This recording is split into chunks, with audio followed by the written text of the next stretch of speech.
This is the all-new 2013 Ford Escape. To say it's a big deal for Canada is an understatement.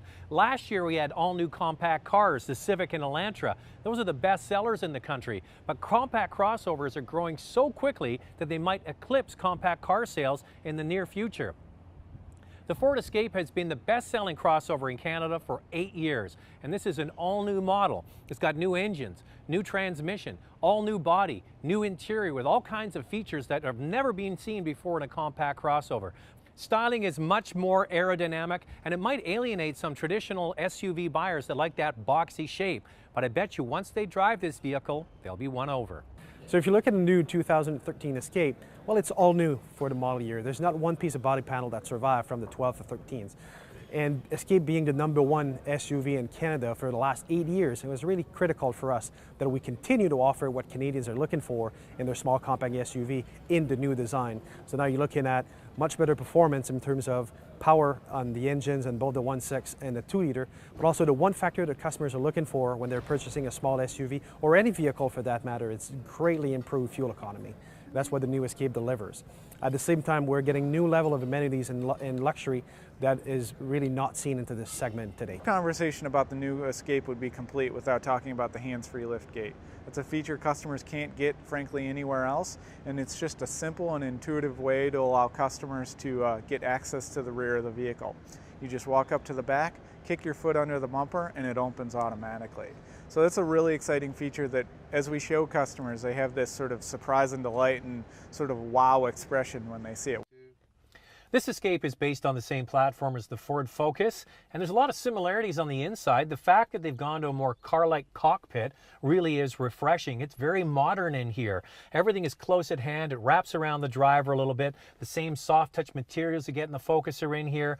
There's the My Ford Touch system, which has been heavily updated for 2013. Easier to use, bigger graphics that are easy to touch, and there's still the voice commands. Don't worry, if you have an older Ford product that has the first generation of My Ford Touch, it is a free upgrade. Also, the heat controls are kind of stuck here behind the shifter when it's in park, but when it's in drive, it's no problem. 2 big cup holders. The seats are much more sculpted now than they were in the old model. Big change though is this dynamic looking body that surrounds the cabin, and you would think with the sweeping lines and the narrower windows at the back, outward visibility would be a problem. But my first impressions of this vehicle, it really isn't that tricky to see out of it, and you do adjust after a little while. The 1.6-liter EcoBoost engine has 178 horsepower, but the real star of the show, if you can spring for it, is the 2-liter, 240 horsepower, 270 foot-pounds of torque. It's the same engine that's used by the Range Rover Evoque. And if it's good enough for the Range Rover, it's good enough for the Escape.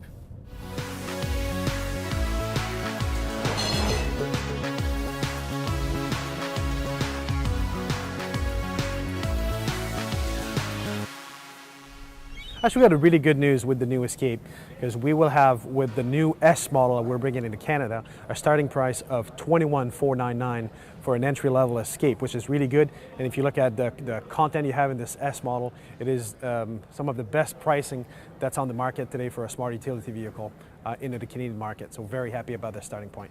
The majority of our sales will be coming from that XLT replacement, the SC model that starts at $26,899. If you go to the SC trim, which is standard with the 1.6, you can option to the 2-liter for $1,600.